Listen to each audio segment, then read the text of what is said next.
Biomecánica de la rodilla. Hace unos días comentamos sobre un post que salió sobre biomecánica de la rodilla, donde parecía que prácticamente la rotación de la misma en la articulación, en este complejo articular, y la palabra compleja es muy interesante en la rodilla y relevante, ¿vale? Pues como decimos, parecía que la rotación no era importante. Y bueno, lo hablamos con los autores y me habéis preguntado bastantes al respecto, de ahí el motivo de este post. Ya sabéis que la rodilla, desgraciadamente por todas las lesiones, operaciones que tuve de pequeño, pues ha sido una articulación de interés, y ya no solo para mí, sino para muchos de vosotros, donde seguramente habréis visto que a largo plazo, y sobre todo a nivel de artrosis o a nivel de múltiples operaciones, la rodilla pues es una articulación que tiende a limitar mucho la funcionalidad, y sabemos pues que termina derivando en dolor, en una atrofia muscular, en una limitación del ROM, y por lo tanto pues bueno, cabe profundizar en la misma y no simplemente en ocasiones poner titulares de Instagram que suenan muy sorprendentes o pueden sonar bien, pero dejan muy fuera lo que es la biomecánica realmente. Y en este post hablaba como de biomecánica de la rodilla, pues la biomecánica profunda de la rodilla, ¿vale? Que considero como profesionales de la salud y del entrenamiento hay que conocerla. No es fácil, lleva su tiempo y hay que leer. Entonces, mirad, simplemente os voy a presentar un libro y luego algunos artículos para que veáis un poco. Y es mi recomendación al respecto.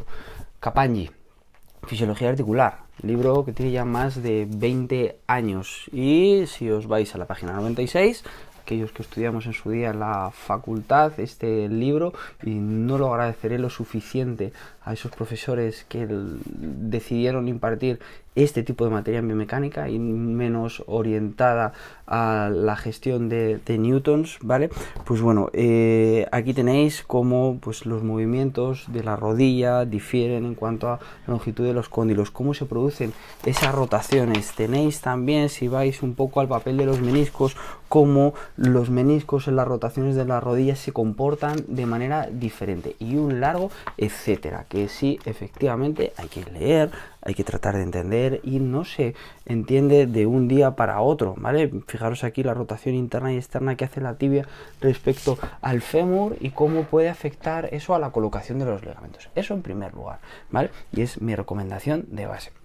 Si quieres saber de rodilla, pues habrá que, como profesionales, otra cosa es como practicantes, ¿vale? Pero como profesionales, pues vamos a tener que profundizar, y mi recomendación en este caso, a buenos manuales, con buenos dibujos y despacito, poco a poco. Y ahora mira, vamos un poquito más allá.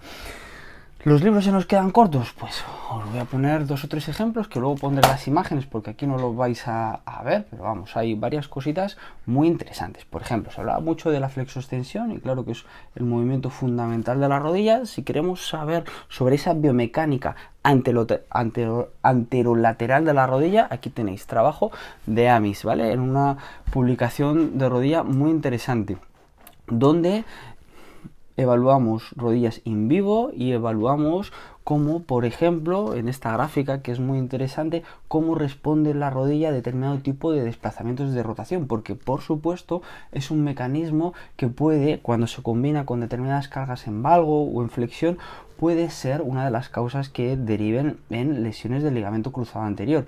Y la causa nos tiene que indicar que hay que aprender a controlar ese movimiento, hay que aprender a darle una buena movilidad específica y hay que aprender a gestionar las cargas que nos vienen. Entonces, sobre ese tipo de biomecánica os recomendaré este artículo.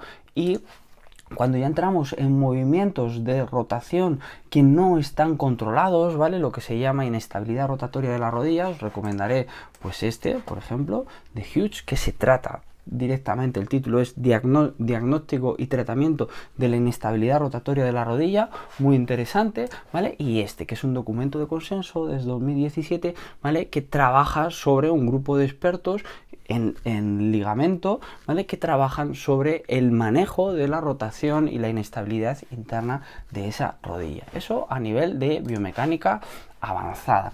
Luego, ejemplos donde la rotación interna de la rodilla es importante, relevante y se estudia mucho, por poneros ejemplos, hay muchos otros, pero mirad, si nos vamos al campo deportivo, hay un deporte donde la inestabilidad de la rodilla o la rotación de la rodilla cobra importancia. Fijaros, factores de riesgo en la rodilla del golfista, una revisión sistemática de Baker del 2017 que también os recomendaré, ¿vale? Simplemente porque si veis el movimiento, sobre todo la rodilla que apoya del golfista, se produce esa rotación y veréis, si leéis con profundidad, como por ejemplo los jugadores expertos tienen más rotación interna de la rodilla, ¿vale? Y los jugadores no expertos tienen menos y se lesionan más de la rodilla a los no expertos, ¿vale? No hay una relación causa-efecto per se, pero ojo que hay diferencias en esa movilidad y en rotación, ¿vale? Siendo el movimiento igualmente importante el de flexo-extensión, ¿vale? Un ejemplo a nivel deportivo y otro ejemplo a nivel de salud, que es muy interesante y cada vez le damos más importancia.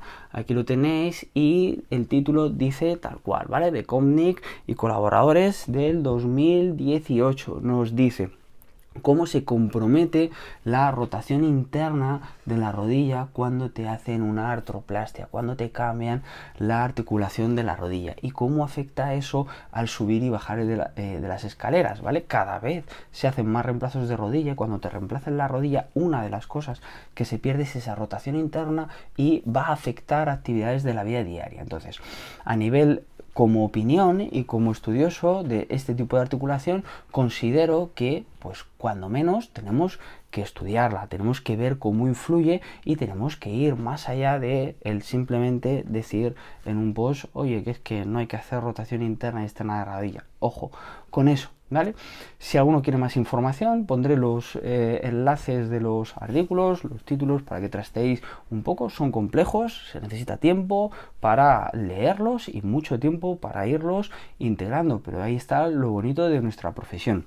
Y si alguien quiere ir más rápido, hace unos días colocamos un post sobre cómo en los cambios de dirección respecto al correr recto, ¿vale? Los momentos de rotación en la rodilla es de lo que más diferencia hay respecto a la flexo-extensión, ¿vale? Entre movimientos rectos y movimientos de cambios de dirección, tanto abiertos como cerrados, ¿vale? Así que vamos a por ese 2021 cargado de intensidad, cargado de aprender y cargado de aplicar. A tener buena semana.